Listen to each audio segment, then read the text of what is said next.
اعوذ باللہ من الشیطان الرجیم بسم اللہ الرحمن الرحیم۔ آج انشاءاللہ ہم 24 پارے کا خلاصہ پڑھیں گے۔ اس میں 3 صورتیں ہیں، سورۃ الزمر، سورۃ المؤمن اور سورۃ حامیم سجدہ۔ یہ تینوں مکی صورتیں ہیں۔ سورۃ زمر بھی مکی ہے اور مکہ کے ابتدائی دور میں نازل ہوئی، جب مظلوم مسلمان اہل مکہ کے مظالم سے تنگ آ کر مکہ چھوڑ کر حبشہ جانے کی تیاری کر رہے تھے۔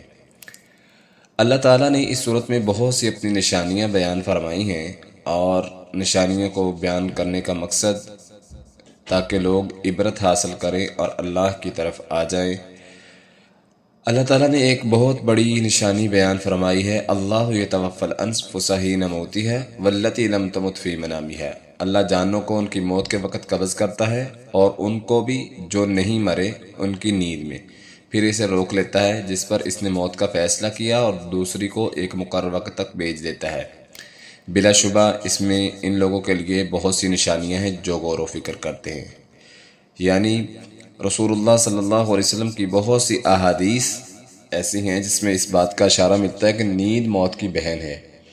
اس میں بھی یہی ہے کہ اللہ تعالیٰ فرماتے ہیں کہ بعض کی روحیں ہم قبض کر لیتے ہیں اور بعض کو ہم جو ہے وہ نیند دیتے ہیں، یعنی نیند کو جو ہے گویا وہ موت کی بہن قرار دیا گیا ہے۔ جس طرح مردہ انسان کو نہیں پتہ ہوتا، اسی طرح سوئے ہوئے انسان کو بھی نہیں علم ہوتا کہ اس کے ارد گرد کیا معاملات پیش کیے جا رہے ہیں۔ اللہ تعالیٰ فرماتے ہیں جب وہ سویا ہوتا ہے تو ہم دوبارہ اس کی طرف جو ہے وہ روح لٹا دیتے ہیں تو وہ اٹھ جاتا ہے۔ اسی لیے رسول اللہ صلی اللہ علیہ وسلم یہ دعا پڑھا کرتے تھے اٹھنے کے بعد، اللہم بسمک آموت و احیا، اے اللہ میں تیرے نام کے ساتھ مرتا ہوں اور زندہ ہوتا ہوں۔ حالانکہ سو رہے ہوتے تھے، سونے کی تیاری کر رہے ہوتے تھے، تو آپ سونے سے پہلے یہ دعا پڑھتے تھے۔ اس سے پتہ چلتا ہے کہ نیند جو ہے، نیند کی حالت میں انسان مردے کی طرح ہوتا ہے۔ اسی طرح رسول اللہ صلی اللہ علیہ وسلم جب نیند سے بیدار ہوتے تو یہ دعا پڑھتے، الحمدللہ الذی احیانا بعد ما اماتنا والیہ النشور۔ تمام تعریفیں اللہ کے لیے جس نے ہمارے مرنے کے بعد ہمیں زندگی عطا کی اور اسی کی طرف لوٹ کے جانا ہے۔ اسی طرح اللہ تعالیٰ نے مشرکین کو مخاطب کرتے ہوئے، ان کا تذکرہ کرتے ہوئے بیان فرمایا کہ ان کو تکلیف ہوتی ہے، وہ بڑے چڑھتے ہیں جب اللہ تعالیٰ کا ذکر کیا جاتا ہے۔ وَإِذَا ذُكِرَ اللَّهُ وَحْدَهُ اشْمَأَزَّتْ قُلُوبُ الَّذِينَ لَا يُؤْمِنُونَ بِالْآخِرَةِ وَإِذَا ذُكِرَ الَّذِينَ مِن دُونِهِ إِذَا هُمْ يَسْتَبْشِرُونَ۔ اللہ فرماتے ہیں جب ان کے سامنے اللہ کا ذکر کیا جاتا ہے، ان لوگوں کے دل تنگ پڑ جاتے ہیں جو آخرت پر یقین نہیں رہتے، اور جب ان کا ذکر کیا جاتا ہے جو اس کے علاوہ ہیں، جو ان کے معبودان باطلہ ہیں، تو اچانک وہ خوش ہو جاتے ہیں۔ اللہ تعالیٰ نے مزید فرمایا، ذَلِكُمْ بِأَنَّهُ إِذَا دُعِيَ اللَّهُ وَحْدَهُ كَفَرْتُمْ وَإِن يُشْرَكْ بِهِ تُؤْمِنُوا فَالْحُكْمُ لِلَّهِ الْعَلِيِّ الْكَبِيرِ۔ یہ اس لیے کہ بے شک حقیقت یہ ہے کہ جب اسے اکیلے اللہ کو پکارا جاتا ہے تو تم انکار کرتے تھے، اور اگر اس کے ساتھ کسی کو شریک ٹھہرایا جاتا تو مان لیتے تھے۔ اب فیصلہ اللہ کے اختیار میں ہے جو بہت بلند ہے، بہت بڑا ہے۔ یعنی کافروں کو کہا جا رہا ہے کہ تم جو شریک اللہ تعالیٰ کے بناتے ہو، ان کے شریک بنانے کی وجہ سے اور اللہ کا انکار کرنے کی وجہ سے آپ کو جہنم میں پھینکا جائے گا۔ جو شرک کرتے ہیں، مشرک جو بندہ ہوتا ہے وہ عقل سے بھی خالی ہوتا ہے، اور اللہ تعالیٰ نے شرک کرنے والے کے لیے دردناک عذاب رکھا ہے۔ اسی طرح اللہ تعالیٰ نے ایک بہت بڑی رحمت کا نزول فرمایا ہے کہ انسان گناہوں اور خطاؤں کا پتلا ہے، غلطی سرزد ہو جاتی ہے۔ جب انسان گناہوں کی دلدل میں پھنستا ہے، جب انسان گناہ کر لیتا ہے، تو شیطان کا طریقہ یہ ہے کہ وہ آدمی کو گناہ کے بعد اللہ کی رحمت سے مایوس کر کے اسے توبہ سے دور کرنے کی کوشش کرتا ہے، جبکہ اللہ تعالیٰ اپنے بندے کو ہر دم اپنی رحمت کی امید دلاتا ہے۔ دنیا میں کوئی گناہ ایسا نہیں جس کے بعد توبہ نہ ہو، اور توبہ جو ہے اللہ تعالیٰ کے قریب کرتی ہے انسان کو۔ اللہ تعالیٰ فرماتے ہیں، قُلْ يَا عِبَادِيَ الَّذِينَ أَسْرَفُوا عَلَىٰ أَنفُسِهِمْ لَا تَقْنَطُوا مِن رَحْمَةِ اللَّهِ إِنَّ اللَّهَ يَغْفِرُ الذُّنُوبَ جَمِيعًا إِنَّهُ هُوَ الْغَفُورُ الرَّحِيمُ وَأَنِيبُوا إِلَىٰ رَبِّكُمْ وَأَسْلِمُوا لَهُ مِن قَبْلِ أَن يَأْتِيَكُمُ الْعَذَابُ ثُمَّ لَا تُنصَرُونَ۔ اے میرے نبی کہہ دیجئے، وہ لوگ جنہوں نے اپنی جانوں پر ظلم کر لیا، غلطیاں کر لی، گناہ کر لیے، اب وہ اللہ کی رحمت سے مایوس نہ ہوں۔ اللہ تعالیٰ معاف کرنے والے ہیں۔ انسان اپنی گناہوں کے انبار لے کے اللہ کے پاس چلا جائے اور ایک آنسو اس کے سامنے بہا دے عاجزی کے ساتھ، انکساری کے ساتھ اپنے گناہوں کا اعتراف کرتے ہوئے اللہ کے سامنے اپنی جولی اور دامن کو پھیلا دے، اپنی پیشانی کو جھکا دے اور یہ کہے اے میرے رب تیرے در پر آ گیا ہوں، غلطیاں بڑی کر بیٹھا ہوں، گناہ بڑے سرزد ہو گئے ہیں، کمیاں کوتاہیاں بڑی ہو گئی ہیں، اے اللہ مجھے معاف کر دے۔ اللہ تعالیٰ فرماتے ہیں میں تو بڑا ہی بے حد بخشنے والا، رحم کرنے والا ہوں، اپنے رب کی طرف لوٹ آؤ، وَأَنِيبُوا إِلَىٰ رَبِّكُمْ وَأَسْلِمُوا لَهُ، اور مطیع ہو جو اس سے پہلے کہ تم پر عذاب آ جائے، پھر تمہاری مدد نہیں کی جائے گی، اور اس سب سے اچھی بات کی پیروی کرو جو تمہارے رب کی طرف سے نازل کی گئی ہے، اس سے پہلے کہ تم پر اچانک عذاب آ جائے۔ یعنی انسان کو کہا جا رہا ہے غلطی کوتاہی ہو جائے تو شیطان کہتا ہے کہ نہیں تجھے معافی نہیں ملے گی۔ اللہ تعالیٰ فرماتے ہیں میری رحمت سے مایوس نہیں ہونا، میں تو معاف کرنے والا ہوں، میری طرف آ جاؤ اس سے پہلے کہ تم اپنے گناہوں میں مزید پھنستے جاؤ، آگے بغاوتیں اور سرکشیاں کرتے جاؤ، پھر تم پر عذاب آ جائے تو تم خسارہ پانے والوں میں سے ہو جاؤ گے۔ اسی طرح اللہ تعالیٰ نے ایک بہت ہی بڑے شرکیہ کام کا طرف اشارہ کیا ہے۔ شرک کرنے والوں کے باقی اعمال بھی ضائع ہو جاتے ہیں۔ شرک اس قدر خطرناک جرم ہے کہ اس کا ارتکاب کرنے سے آدمی کے باقی اعمال بھی ضائع ہو جاتے ہیں۔ اللہ تعالیٰ فرماتے ہیں وَلَقَدْ أُوحِيَ إِلَيْكَ وَإِلَى الَّذِينَ مِن قَبْلِكَ لَئِنْ أَشْرَكْتَ لَيَحْبَطَنَّ عَمَلُكَ وَلَتَكُونَنَّ مِنَ الْخَاسِرِينَ بَلِ اللَّهَ فَاعْبُدْ وَكُن مِنَ الشَّاكِرِينَ۔ اور بلا شبہ یقیناً تیری طرف وحی کی گئی، یعنی نبی کریم صلی اللہ علیہ وسلم کو کہا جا رہا ہے کہ آپ کی طرف وحی کی گئی ہے، ان لوگوں کی طرف بھی کی گئی تھی جو تجھ سے پہلے تھے۔ بلا شبہ اگر تو نے شریک ٹھہرایا یعنی اللہ کے ساتھ شرک کیا تو یقیناً تیرے عمل ضائع ہو جائیں گے اور تو خسارہ پانے والوں میں سے ہو جائے گا، بلکہ اللہ کی عبادت کر اور اس کا شکر کرنے والوں میں سے ہو جا۔ اسی طرح اللہ تعالیٰ نے جنہوں نے انکار کیا ان کا نقشہ کھینچا کہ جہنم میں کس طرح ان کو پھینکا جائے گا۔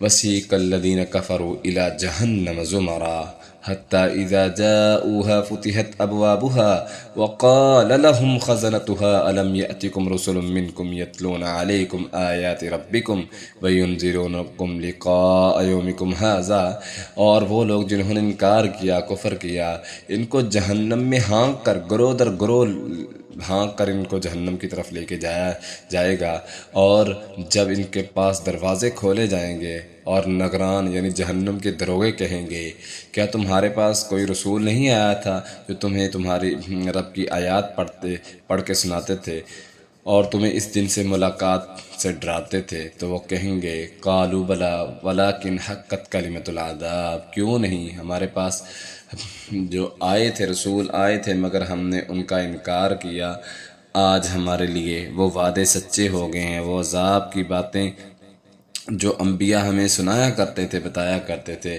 آج ہمارے لیے وہ ہلاکت ثابت ہو چکی ہے۔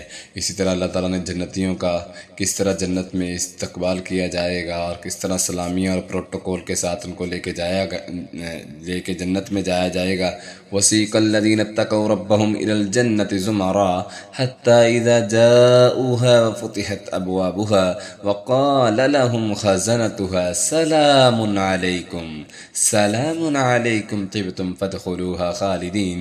اور وہ لوگ جو اپنے رب سے ڈر گئے، اللہ تعالیٰ فرماتے ہیں گروہ در گروہ جنت کی طرف لے جائیں گے، یہاں تک کہ جب اس کے پاس آئیں گے اس حال میں ہوں گے کہ دروازے کھول دیے جائیں گے اور نگران فرشتے، مقرب فرشتے پروٹوکول کے ساتھ، سلامتی کے ساتھ سلام پیش کریں گے اور کہیں گے تم پر سلامتی ہو، تم پاکیزہ رہے، اب اس جنت میں داخل ہو جاؤ، ہمیشہ ہمیشہ اسی جنت میں رہو گے۔ نیک اعمال کا اچھا نتیجہ ہوتا ہے، اچھے کاموں کا اچھا نتیجہ اور برے کاموں کا برا نتیجہ۔ جو نیک عمل کرتا ہے جنت ان کے لیے ہے، اور جو برے اعمال کرتا ہے، انکار کرتا ہے، ان کا ٹھکانہ جہنم ہے، اللہ تعالیٰ نے واضح فرما دیا۔ اسی طرح دوسری سورۃ المؤمن ہے، یہ بھی سورۃ مکی ہے اور مکہ کے آخری دور میں نازل ہوئی۔ اس میں کفار مکہ کے رویے کو فرعون کے رویے سے تقابل کیا گیا ہے اور انہیں بتایا گیا تمہیں اقتدار سے نشے سے نکل کر فرعونی رویوں کو ترک کر کے تاریخی دلائل پر غور کریں کس طرح اللہ تعالیٰ نے فرعون کو غرق کر دیا، تو تم کیا چیز ہو؟ اگر تم حقیقت کو جھٹلا دو گے، اللہ کا انکار کرو گے، رسولوں کا انکار کرو گے، تمہارا حال بھی وہی ہوگا جو متکبرین فرعون جیسے بادشاہوں کا ہوا۔ تو فرعون کو کوئی نہیں بچا سکا تو تمہیں بھی کوئی نہیں بچا سکے گا۔ اللہ تعالیٰ کی آیات میں جھگڑا کرنا کافروں کا کام ہے۔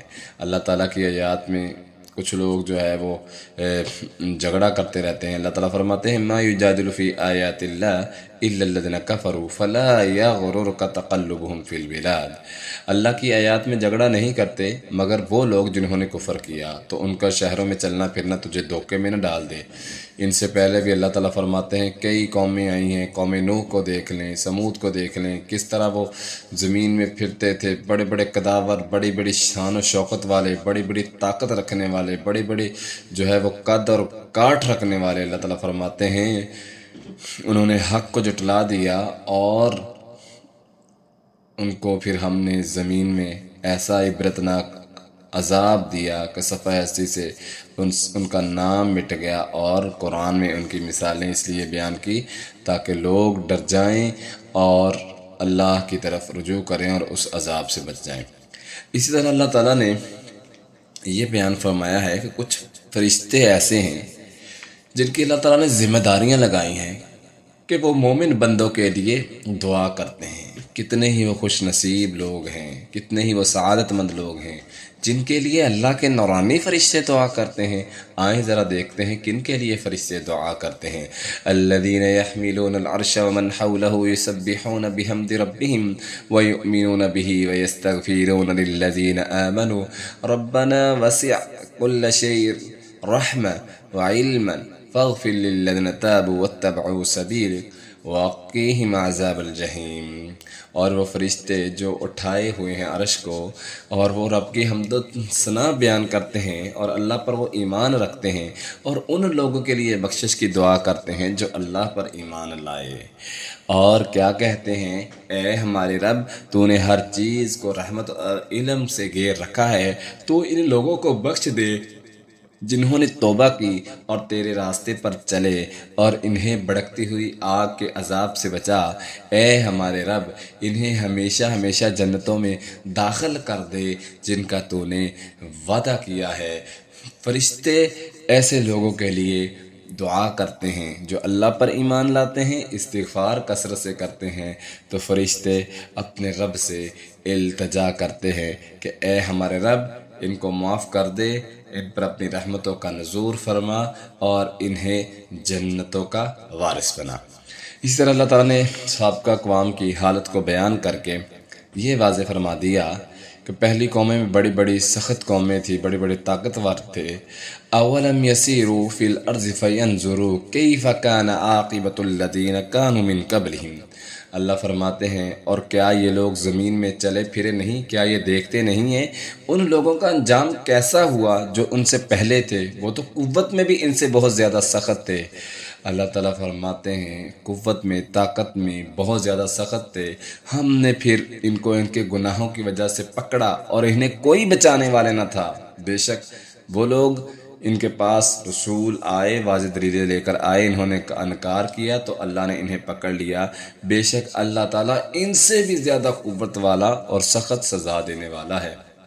انسان جتنا مرضی طاقتور ہو، جتنا مرضی جو ہے وہ دلیر اور بہادر بن جائے، لیکن اللہ کی جب پکڑ آتی ہے تو بڑے بڑے جو بادشاہ ہوتے ہیں بڑے سخت ہوتے ہیں، بڑے بڑے اپنے آپ کو انا ربکم الاعلیٰ فرعون جیسے کہ میں رب ہوں کہنے والے، اللہ تعالیٰ انہیں غرق کر دیتے ہیں اور کوئی ان کی مدد کرنے والا نہیں ہوتا۔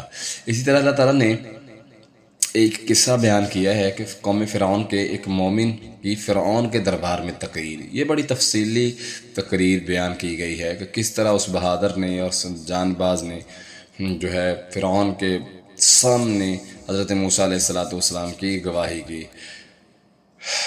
وہ چھپ کے ایمان لایا ہوا تھا لیکن خفیہ حضرت موسیٰ علیہ السلام کی مدد کرتا تھا، لیکن جب فرعون کے درباری موسیٰ علیہ السلام کے قتل کا فیصلہ کر رہے تھے، اس سے رہا نہ گیا تو اس نے دربار میں کھڑے ہو کر کھل کے موسیٰ علیہ السلام کی دعوت کی تائید کی اور زبردست تقریر کی۔ یہ تقریر اتنی شاندار اور اتنی جاندار تھی کہ قرآن مجید نے اسے من وعن پوری کی پوری بیان کیا۔ اللہ تعالیٰ نے اس تقریر میں بیان کرتے ہوئے فرمایا، وَقَالَ رَجُلٌ مُؤْمِنٌ مِّنْ آلِ فِرْعَوْنَ يَكْتُمُ إِيمَانَهُ أَتَقْتُلُونَ رَجُلًا، اے فرعون کی آل، تم اس آدمی کو قتل کرنا چاہتے ہو جو اللہ کی طرف لے کے آتا ہے اور تمہارے لیے وہ واضح دلیلیں لے کر آتا ہے۔ اگر وہ جھوٹا ہے تو اس کا جھوٹ اسی پر ہے، اگر وہ سچا ہے تو تمہیں اس کا کچھ حصہ پہنچ جائے گا جس کا وہ تم سے وعدہ کر رہا ہے۔ یعنی تمہیں، اگر تم اس پر ایمان لے آؤ گے، وہ سچا ہے، تو تمہیں جو ہے وہ جنت کی بشارتیں دے رہا ہے، تو جنت تمہیں مل جائے گی۔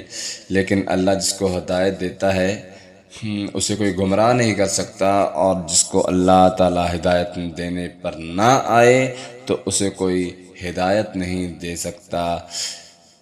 اور اللہ تعالیٰ جو حد سے بڑھ جاتے ہیں، حد سے تجاوز کرتے ہیں، اللہ تعالیٰ کی نافرمانیوں میں گزر جاتے ہیں، اللہ تعالیٰ ان کو ہدایت نہیں دیتا۔ میں تمہارے لیے بھلائی کا راستہ بتا رہا ہوں کہ تم حضرت موسیٰ علیہ السلام کی پیروی کرو اور اس کا کلمہ پڑھو، اس کے رب کی طرف آ جاؤ، اسی میں تمہاری بہتری ہے۔ مزید اس نے کہا، یا قومی ما لکم، فرعون نے اس کے مقابلے میں کہا، وَيَا قَوْمِ لَكُمُ الْمُلْكُ الْيَوْمَ ظَاهِرِينَ فِي الْأَرْضِ، اے میری قوم، آج تم ہی کو بادشاہی حاصل ہے اس حال میں کہ تم اس زمین میں غالب ہو۔ یعنی یہ جب آدمی تقریر کر رہا تھا تو فرعون نے جو ہے ان کو، اپنے حواریوں کو اور اپنی قوم والوں کو کہا کہ تمہاری بادشاہت ہے، یہ اس کی بات نہ سنو، یہ موسیٰ کون ہے؟ کچھ بھی نہیں ہے، یہ اپنے رب کا لگا ہوا ہے، تم نے کون سا اس کے رب کو دیکھا ہے؟ یعنی وہ اس طرح کی باتیں کر رہا ہے۔ تو اللہ تعالیٰ فرماتے ہیں، یہ جو آدمی تھا حضرت موسیٰ علیہ السلام کا پیروکار تھا، اس نے کہا، جو ایمان لایا ہوا تھا، وَقَالَ الَّذِي آمَنَ يَا قَوْمِ إِنِّي أَخَافُ عَلَيْكُمْ مِثْلَ يَوْمِ الْأَحْزَابِ مِثْلَ دَأْبِ قَوْمِ نُوحٍ وَعَادٍ وَثَمُودَ وَالَّذِينَ مِن بَعْدِهِمْ وَمَا اللَّهُ يُرِيدُ ظُلْمًا لِلْعِبَادِ۔ اس شخص نے کہا جو ایمان لایا تھا، اے میری قوم، بے شک میں تم پر گزشتہ جماعتوں کے دن کی مانند سے ڈرتا ہوں۔ تم نے دیکھا نہیں کہ قوم نوح پر کس طرح عذاب آیا، قوم سمود کو اللہ تعالیٰ نے کس طرح ختم کر دیا، قوم عاد کو، اور اس طرح جو بھی قومیں ظلم کرتی ہیں، اللہ تعالیٰ کے پیغمبروں کا انکار کرتی ہیں، تو اللہ تعالیٰ ان پر اپنا عذاب مسلط کر دیتا ہے، اور اسی طرح اللہ ہر متکبر سرکش کے دل پر مہر لگا دیتا ہے۔ پھر فرعون نے ان لوگوں کو کہا، یہ جو تقریر کر رہا ہے، لوگ بڑے متاثر ہو رہے تھے، اتنی تفصیل سے وہ بتا رہا تھا۔ فرعون نے کہا، وَقَالَ الَّذِي آمَنَ يَا قَوْمِ اتَّبِعُونِي أَهْدِكُمْ سَبِيلَ الرَّشَادِ يَا قَوْمِ إِنَّمَا هَٰذِهِ الْحَيَاةُ الدُّنْيَا مَتَاعٌ۔ فرعون نے کہا، یہ جو تقریر کر رہا ہے یہ جادوگر ہے۔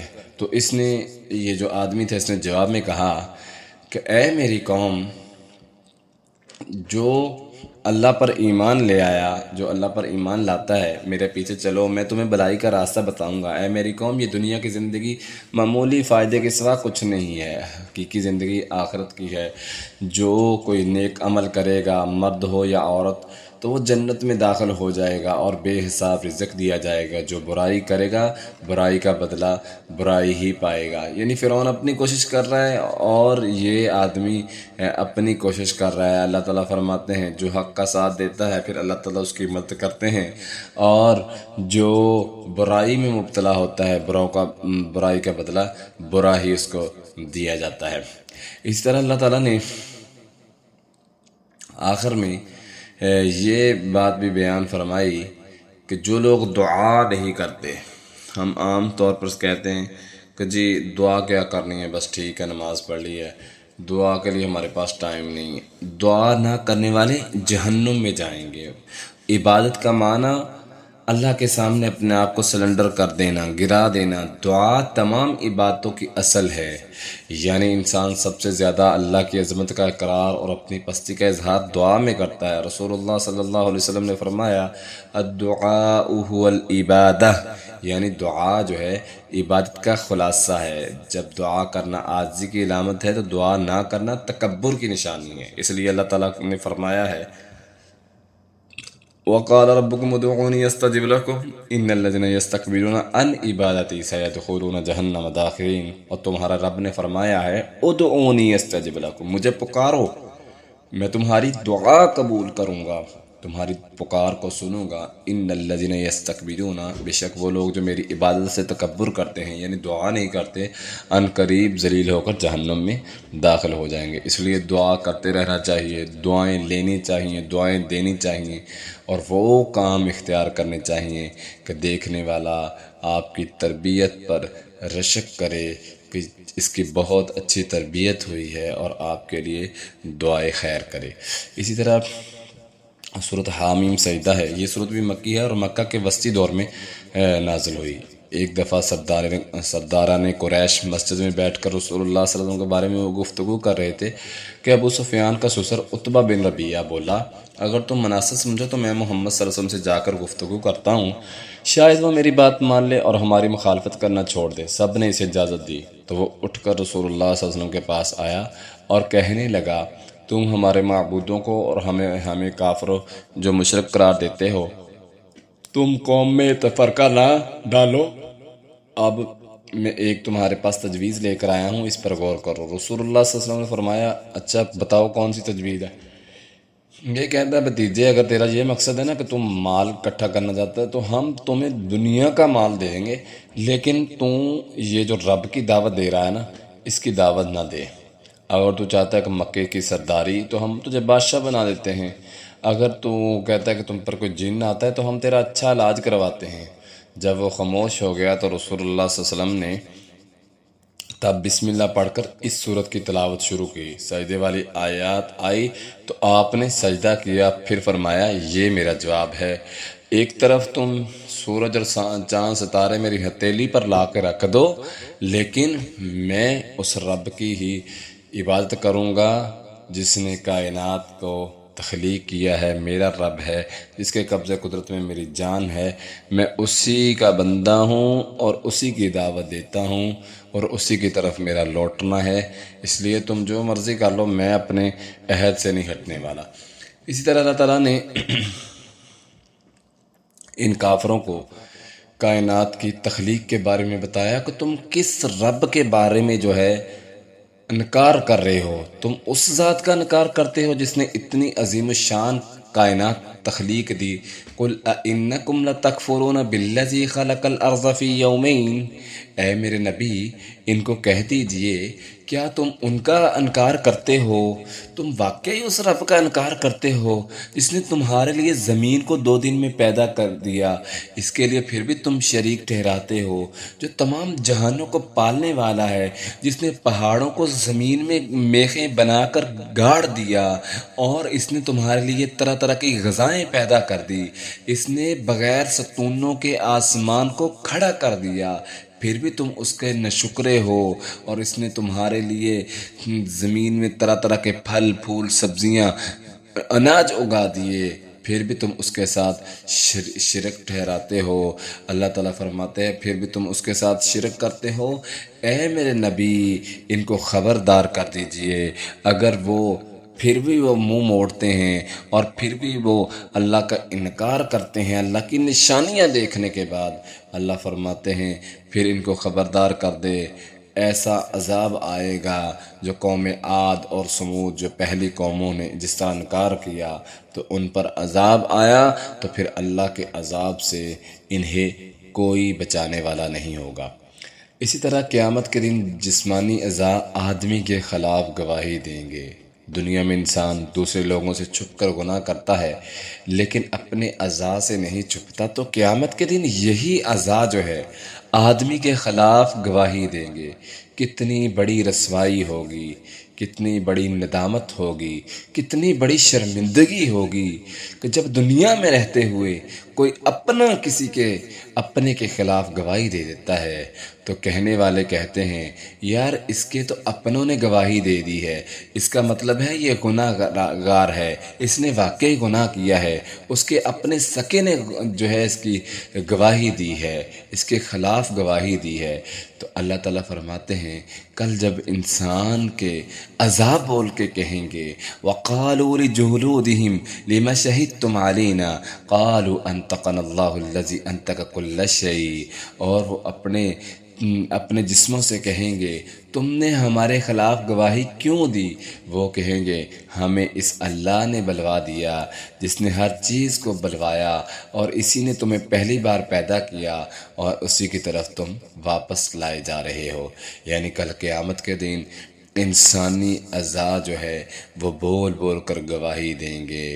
اور دوسرے آگے بھی آپ سن آئے ہیں کہ اللہ تعالیٰ نے فرمایا جب مجرموں کو کہا جائے گا الیوم نختم علی افواہہم وتکلمنا ایدیہم، ان کے منہوں پر مہر لگا دی جائے گی، منہ بند کر دیے جائیں گے، ہاتھ بولیں گے، پاؤں بولیں گے، آنکھیں بولیں گی اللہ یہ گناہ کرتا رہا ہے، یہ ہم سے گناہ کرواتا رہا ہے۔ تو اللہ تعالیٰ فرماتے ہیں یہ پھر گواہی ان کی قبول کر کے ان لوگوں کو جہنم میں پھینک دیا جائے گا، الیاذ باللہ۔ اللہ تعالیٰ ہم سب کو محفوظ فرمائے۔ اسی طرح ان لوگوں کا تذکرہ کیا جو رسول اللہ صلی اللہ علیہ وسلم کی دعوت دینے کے باوجود جب قرآنی آیات پڑھتے تو وہ مذاق اڑاتے۔ اللہ تعالیٰ فرماتے ہیں وقال الذین کفروا لا تسمعوا لہذا القرآن، اور ان لوگوں نے کہا جنہوں نے کفر کیا اس قرآن کو مت سنو، اس میں شور کرو تاکہ تم غالب آ۔ یعنی مشرکین مکہ کی ہر طرح کی کوشش رہی ہے کسی نہ کسی طرح اللہ کے نبی صلی اللہ علیہ وسلم کو جو ہے نعوذ باللہ نیچا کریں اور آپ کے دین کی تکذیب کریں۔ جب نبی کریم صلی اللہ علیہ وسلم قرآن پڑھا کرتے تو وہ کہتے کہ شور کرو تاکہ اس کا پیغام دوسرے تک نہ پہنچے اور تم غالب آ جاؤ۔ اللہ تعالیٰ نے ان کی ہڈ درمیاں بیان کر دیں کہ اے لوگو تم بھی قرآن کو ایسے مذاق نہ سمجھنا، جن لوگوں نے مذاق سمجھا، انبیاء کو مذاق سمجھا، پھر ہم نے دنیا میں ہی ان کے لیے رسوا کن عذاب بیچ کر ان کا صفحہ ہستے سے نام مٹا دیا۔ اسی طرح اللہ تعالیٰ نے دین پر استقامت اختیار کرنے کا کہا ہے۔ محض دین کو مان لینا کافی نہیں بلکہ اس پر ہر حالت میں استقامت اختیار کرنا اصل چیز ہے۔ اللہ تعالیٰ فرماتے ہیں ان الذین قالوا ربنا اللہ ثم استقاموا، جنہوں نے کہا ہمارا رب اللہ ہی ہے یعنی توحید کا اقرار کیا، ثم استقاموا پھر ڈٹے رہے۔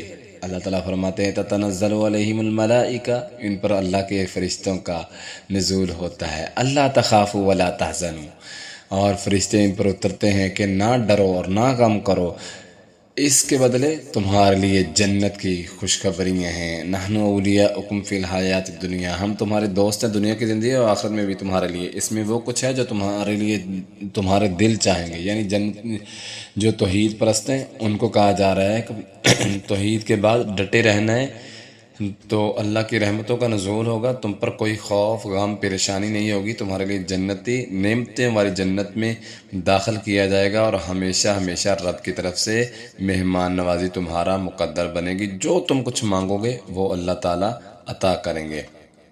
اسی طرح اللہ تعالیٰ نے جو ہے قرآن مجید کے بارے میں بیان فرمایا کہ یہ ایک نصیحت کی کتاب ہے اور قرآن محفوظ کتاب ہے۔ ان الذین کفروا بالذکر لما جاءہم وانہ لکتاب عزیز، بے شک وہ لوگ جنہوں نے اس نصیحت کے ساتھ کفر کیا جب وہ ان کے پاس آئی، بلا شبہ یہ ایک یقیناً باعزت کتاب ہے، اس کے پاس باطل نہ آئے، اس کے آگے سے آتا ہے اور نہ اس کے پیچھے سے، یہ ایک کمال حکمت والی کتاب ہے۔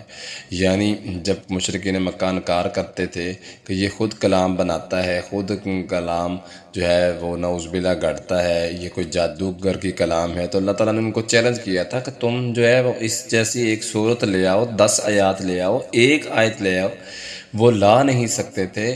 اللہ تعالیٰ فرماتے ہیں یہ بلا شبہ یہ ایک باعزت کتاب ہے، اس کے پاس باطل نہ آگے سے آ سکتا ہے نہ پیچھے سے آ سکتا ہے، یہ کمال حکمت والی کتاب ہے، جو لوگ پڑھتے ہیں وہ ہدایت حاصل کر جاتے ہیں، وہ شفا حاصل کر جاتے ہیں، وہ دنیا میں عزت اور مقام پا جاتے ہیں۔ ان ھذا القرآن یہدی للتی ہی اقوم، قرآن جو ہے ان اللہ یرفع بہذا الکتاب، اللہ تعالیٰ اس کتاب کے بدلے لوگوں کو عزت دیتے ہیں جو قرآن سے جڑ جاتے ہیں، جو توحید کا اعلان کرتے ہیں اور اللہ کو ایک مانتے ہوئے استقامت اختیار کرتے ہیں، پھر اللہ کی رحمت اور اور برکات کا ان لوگوں پر نزول ہوتا ہے۔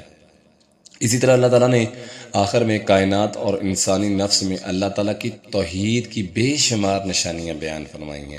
اللہ تعالیٰ فرماتے ہیں سنریہم آیاتنا فی الآفاق وفی انفسہم حتی یتبین لہم انہ الحق، ان قریب ہم انہیں اپنی نشانیاں دنیا کے کناروں میں اور ان کے نفسوں میں، ان کی جانوں میں دکھلائیں گے، یہاں تک ان کے لیے واضح ہو جائے یقیناً یہی حق ہے، اور کیا تیرا رب کافی نہیں اس بات کے لیے، بے شک وہ ہر چیز پر گواہ ہے۔ لہٰذا ہمیں کائنات اور اپنے جسم میں غور و فکر کرتے رہنا چاہیے، کس طرح اس نے ہماری تخلیق پیدا کی، کس طرح اس نے ہماری آنکھیں ترتیب سے لگائی، اور کس طرح ہونٹ چہرے کو خوبصورت بنایا، ہاتھ ترتیب سے بنائے۔ اگر اللہ تعالیٰ ہاتھوں کو چہرے پر لگا دیتا تو ہم کیا کر سکتے تھے؟ اللہ تعالیٰ اگر کانوں کو جو ہے وہ انسان کے پیٹ پر لگا دیتا تو ہم کیا کر سکتے تھے؟ یہ اس نے تخلیق ہماری ایسی کی ہے، خوبصورت انداز میں ہمیں ایسے سانچے میں ڈالا ہے۔ یہ ہمارے لیے پیغام ہے کہ اس کی نشانیوں کو ہم دیکھیں، کس طرح اللہ تعالیٰ نے ہم پر مہربانی کی ہے۔ بہت سے لوگ ایسے ہیں جو آنکھوں کی نعمت سے محروم ہیں، جن کے ہاتھ کام نہیں کر سکتے، جن کے پاس فہم و بصیرت نہیں ہے، جن کے کان سن نہیں سکتے، زبان جو ہے وہ بول نہیں سکتی۔ یہ اللہ تعالیٰ کی نشانیاں ہیں۔ اللہ تعالیٰ کہتے ہیں غور و فکر کریں، انسان اپنی تخلیق میں غور و فکر کرے، کس طرح ہم نے اسے ایک نطفے سے پیدا کیا اور کیا سے کیا بنا دیا۔ یہ نشانیاں ہیں غور و فکر کرنے کے لیے، غور و فکر کرنے والوں کے لیے جو اللہ کی آیات کو تسلیم کرتے ہیں اور غور و فکر کرتے ہیں۔ اللہ تعالیٰ فرماتے ہیں ہم نے ان کے لیے دنیا اور آخرت کی بلائیوں کے وعدے کیے ہیں، اور جنت ان کا مقدر ٹھہرے گی۔ یہ ایسی جنت جس میں نعمتوں کی فراوانی ہوگی، اور وہ ہمیشہ ہمیشہ اس جنت میں رہیں گے۔ الہ العالمین ہم سب کو اپنی جنتوں کا مہمان بنائے، اور جب تک زندہ رکھے ایمان کی خوبصورت کیفیت میں رکھے، اور جب اپنے پاس بلائے تو ایمان کی حالت میں بلائے۔ اقول قولی ھذا استغفر اللہ من کل ذنب واتوب الیہ۔